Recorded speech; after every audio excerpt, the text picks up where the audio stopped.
हमारे साथ इस समय जुड़ गई हैं मिताली राज, क्रिकेटर। बहुत बहुत स्वागत है आपका, आपके समय के लिए। मिताली, सबसे पहले आपकी प्रतिक्रिया। एक लंबी लड़ाई लड़ी है महिलाओं ने इस आरक्षण के लिए, और अब वो दिन आ गया है कि ऐतिहासिक, जब ये आरक्षण जो है वो हकीकत बन सकता है। तो आपकी प्रतिक्रिया इस पर, आपको उम्मीद थी कि ये इतना जल्दी हो पाएगा? देखिए, कोई भी चीज चेंज करने के लिए टाइम तो लगता है, लेकिन ये सही स्टेप है और काफी बड़ा ह्यूज स्टेप है वुमेन्स रिजर्वेशन बिल के।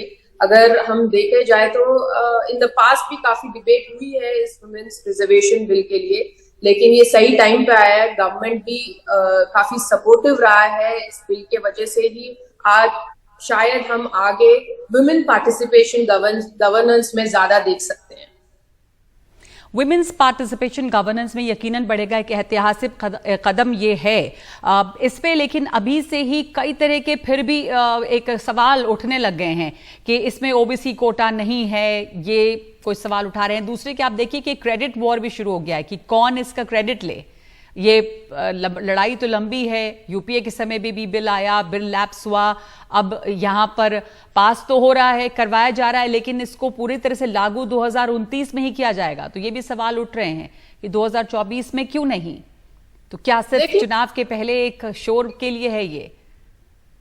देखिए, ये सब बातें तो होती हैं, लेकिन अगर देखेंगे, अगर हम पॉजिटिव और ऑप्टिमिस्टिक रहेंगे, कम से कम ये बिल पास तो हुआ है, कम से कम ये बिल आया है, इतने सालों के बाद, इतने डिबेटों के बाद आया है।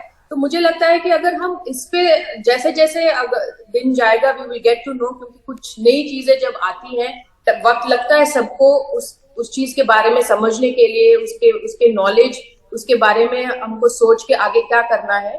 तो एज अ वुमेन मैं बोलूंगी कि ये काफी मेमोरेबल डे है, क्योंकि ये बिल पास हुआ है। आगे देखेंगे क्या चेंजेस आएगा, लेकिन फिलहाल मुझे लगता है कि ये काफी पॉजिटिव स्टेप है। मिताली, एक बात और आपसे जानना चाहूंगी। आप एक स्पोर्ट्स पर्सन हैं, क्रिकेटर हैं, गवर्नेंस की हम अब बात कर रहे हैं, महिलाओं के पार्टिसिपेशन को बढ़ाने की बात कर रहे हैं। ग्राउंड लेवल पे किस तरह का बदलाव हम देख सकेंगे? क्योंकि पंचायतों में ये रिप्रेजेंटेशन दिख रहा था, लेकिन ये बहुत बार सवाल उठते हैं कि दरअसल महिलाओं की आवाज आगे नहीं आती, पर इस रिजर्वेशन से या आरक्षण जब मिलेगा तो उससे महिलाओं के लिए क्या बदलता हुआ देखेंगी आप? देखिए, अगर हम देखेंगे हमारे रजिस्टर्ड वोटर बैंक में आधा से आधा महिला ही है, लेकिन जब हमारी पॉलिसीज बनती है, वुमेन पॉलिसीज बनती है, पिछले अगर देखेंगे, अगर आप करेक्ट करेंगे, 15% लोकसभा में है, 10% स्टेट असेंबली में है। तो अगर हम वुमेन पॉलिसीज बनाना चाहते हैं तो वुमेन की जो पर्सपेक्टिव है वो भी आगे आना चाहिए। लेकिन अभी इस बिल के द्वारा मुझे लगता है, जब 33% वुमेन रिजर्वेशन बिल है तो उनकी पार्टिसिपेशन ज्यादा हो गई है, वो अपनी पर्सपेक्टिव लाएंगे।